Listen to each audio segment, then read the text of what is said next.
This is kind of an off-the-cuff video. Absolutely no scripting, no idea what's going to happen. I just picked up this PowerBook G4 Titanium at an estate sale, and I'm just going to plug it in and see what the heck happens. I'm thinking if it's old enough, we could put macOS 9 on it, and whatever macOS X version it supports as well, have a dual boot. I also want to see, when I plug it in, if the battery light starts flashing. So I'm going to do that. Alright. Nothing from the battery. No matter. It's kind of expected for a laptop of this age. Oh, hold on. The light on the charger just turned orange, so maybe something is happening. We'll have to see. I guess for now, though, we're just going to turn this thing on, see what it does. Okay, that's good. We have a chime. I hear a hard drive in there as well. Oh, there's a disk in there. What's in there?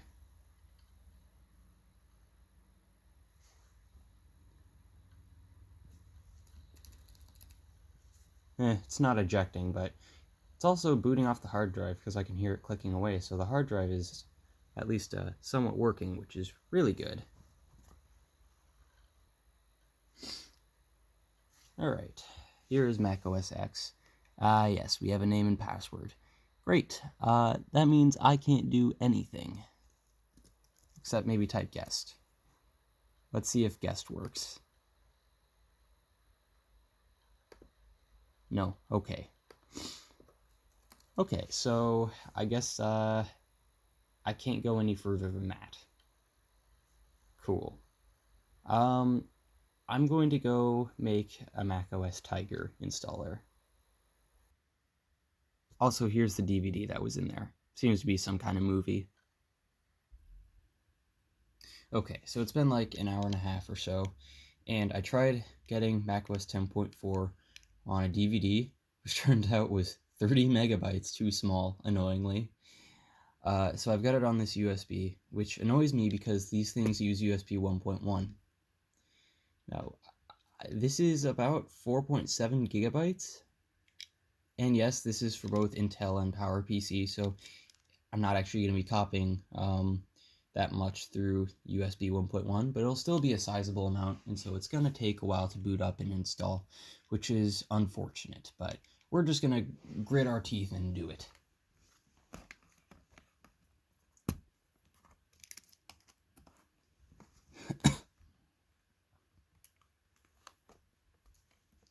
Dang, these are some tight hinges, Jesus Christ. Okay, we're going to do it now.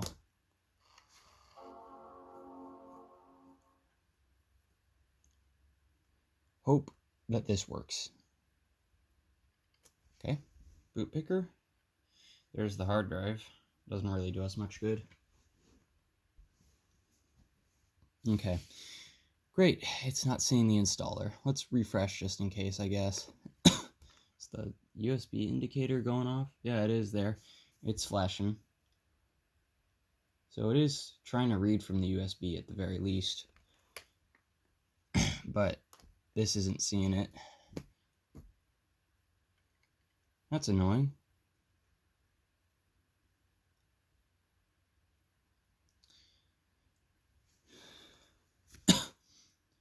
Though, if I remember correctly, you actually need open firmware to boot from USB.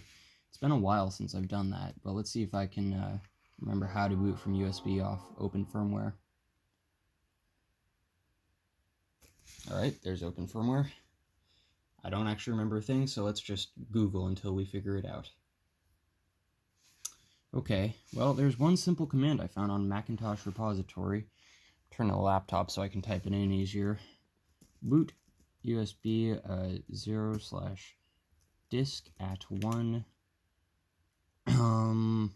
colon comma / colon TBXI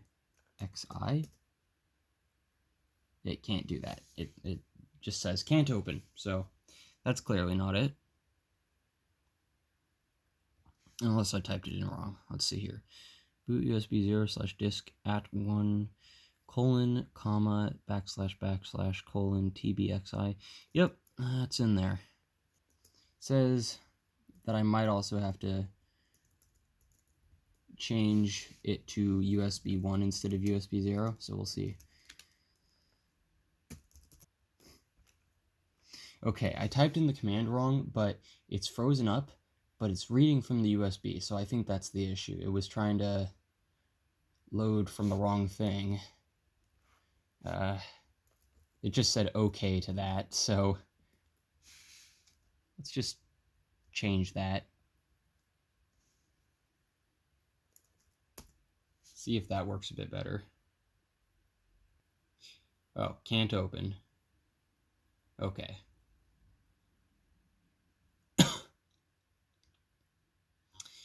All right, well, if it says... Okay.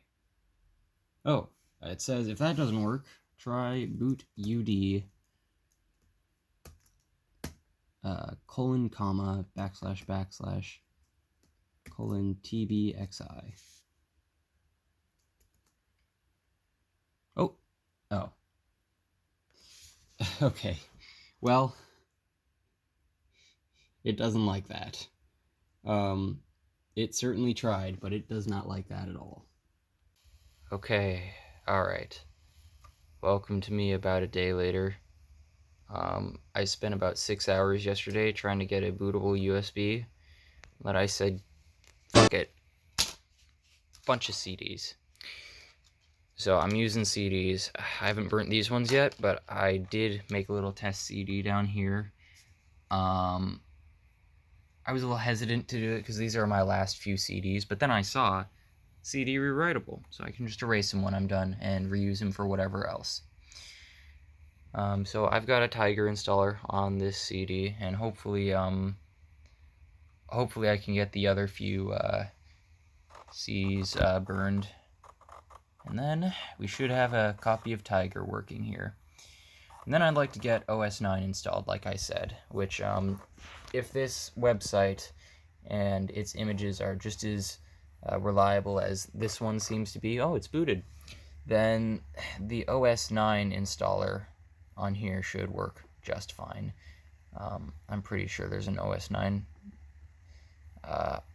installer listed here. No, it's just OS 10, but I'm sure I could find an OS 9 image on here if I wanted to. Anyways, that's how things are going right now. You can tell I'm a little, well, I've had a time trying to get this working, but I'm very happy to say that this G4 is gonna finally have an OS that I can actually use. I did actually try a password sort of recovery trick on this PowerBook by entering the single user mode with Command S on boot. It involved starting up this script. It was like /etc/rc, and I would have to execute it with the sh command. But I kept on getting this weird unbound variable error, which I have no idea what that means. And nobody else online was getting it, so I just thought, wow, this is corrupt and it's too much effort. I don't, like, why am I even, like, I don't actually need to use this OS. I guess I'm just curious what this person did with their machine. But it is a little rude to go poking around, and while I do enjoy doing it, admittedly, it's not really my place. You know, if I can't do it, can't do it. Oh well. So here is here's the installer. It works. We're gonna have Tiger. I'll catch up to you when the OS is installed. All right, we officially have macOS Tiger.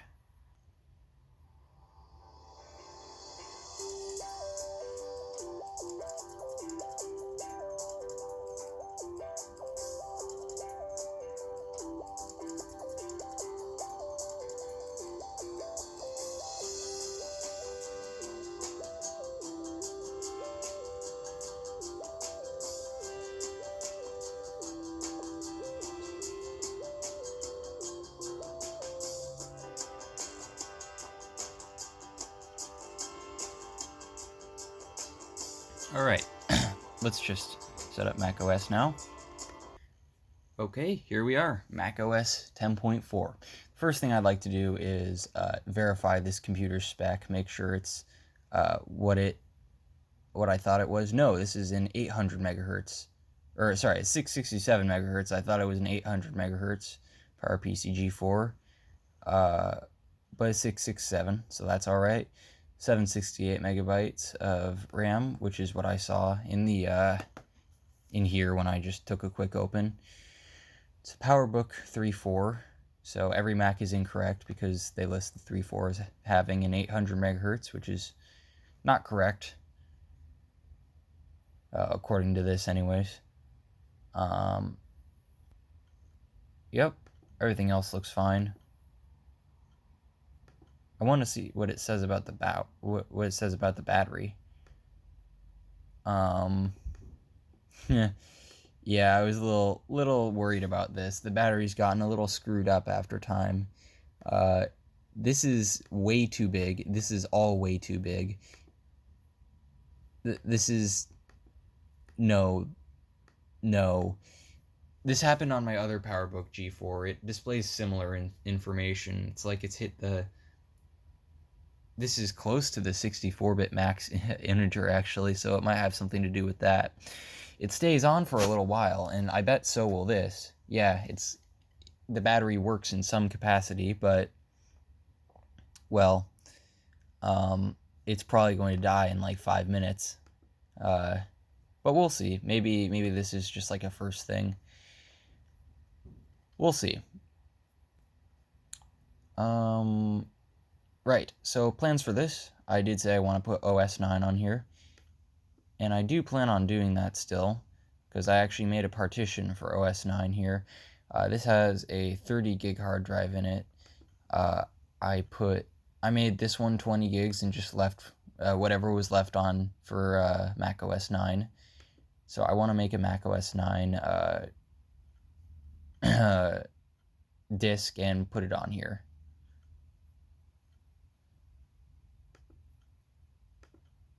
So yeah, this says it has an hour remaining. Let's see if that's actually accurate. Who knows? Maybe it really does have an hour remaining. That'd be pretty awesome. This was supposed to ship with a 5-hour battery life, but if the battery's degraded that much, honestly, yeah, expected. It's kind of a miracle it even works in the first place, because a lot of these batteries are dead by this point. But yeah, you can see it's powering the system just fine. The cord is out. Fine is sort of relative compared to nothing, of course, because if it's like my other PowerBook, my aluminum PowerBook over here, which I actually used to make the CDs, it could die in just like 2 moments here, because that's what that does. Anyways, I guess it's time to just, screw around and then install OS 9. There's not really much to do, so I'm not going to really show screwing around on camera. I'm just going to like personalize the installation and stuff like that. I'll let you know if the battery dies very prematurely or if it doesn't. We'll see. Alright, so it's lasted about 40 minutes now, and you can see it's displaying 98%, which is probably not correct at all. But the fact that it's lasted 90% is pretty impressive. 40 minutes. I'm tired. 40 minutes is pretty good already. Really, all I want in a laptop like this is enough to be able to carry it across my house. So, like 5 minutes. But as you can see, this is clearly exceeding that. Now, it is still reporting that absolutely absurd amount of storage for power in it. And as you can see, it has gone down a bit, which is why it now reads 98%. But something tells me it is much, much lower than that. Probably. Oh, I'm not even gonna guess. We'll just see.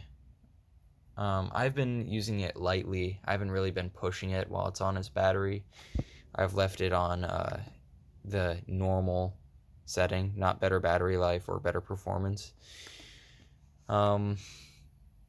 It's It's also at a sort of medium-ish brightness.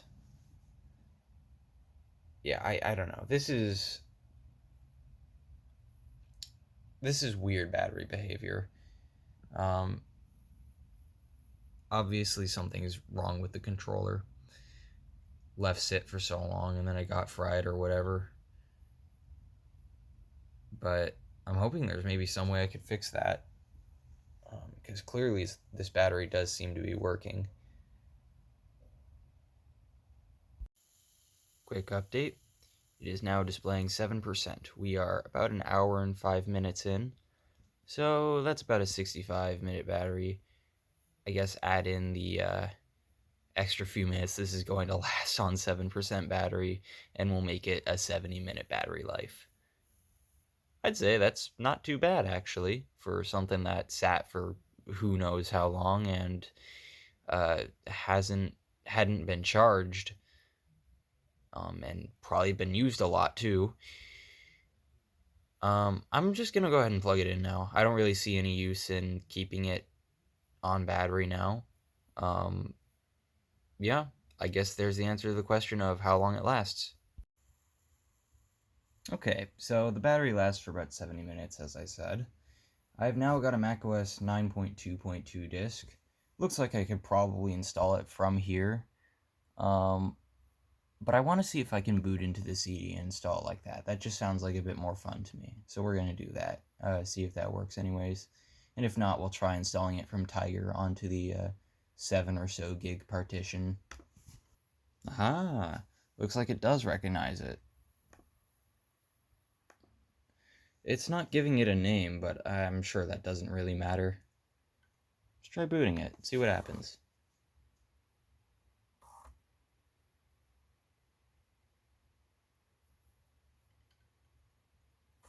Happy Mac, that's good.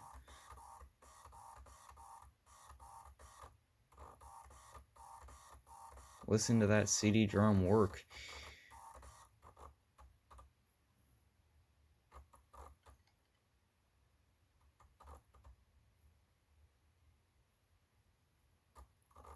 Aha, yes, it's working.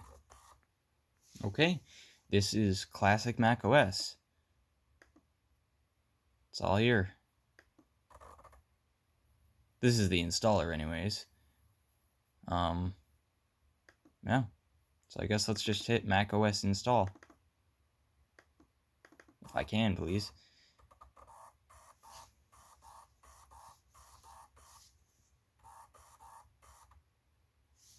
Right, install Macintosh software. Okay, so I want to install this to the Mac OS 9 partition, of course. So I'll select that. Continue. Continue. I definitely read that.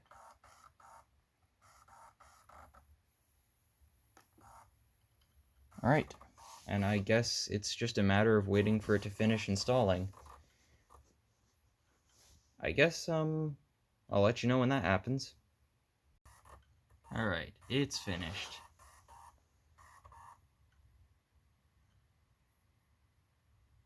So we're gonna leave the program. And hit restart, I think. Okay. So the first thing I want to do is what is definitely a very, very important thing. Every single Mac OS 9 computer must have this. Mac OS 9, Mac OS 8, Mac OS 7, doesn't matter. Absolutely must have this if I can find where it is. Yes. Yes. Yes. Yes. Anyways, one more thing.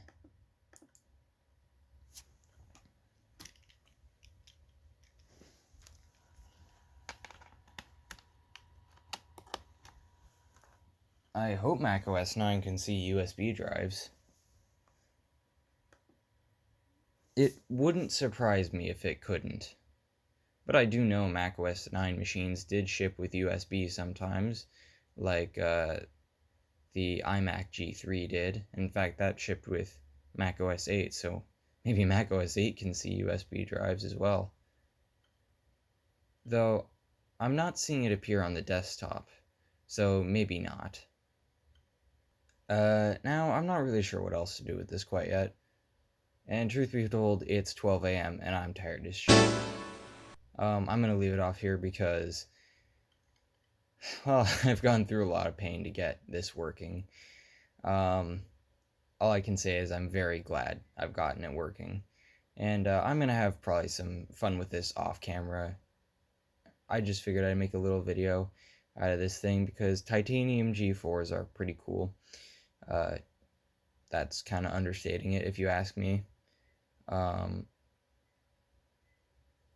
And they were pretty important laptops at the time. So I think it's pretty cool to make a video on one. Anyways, I'm tired. I'm going to bed. I'm going to edit this tomorrow. I see y'all in the next one.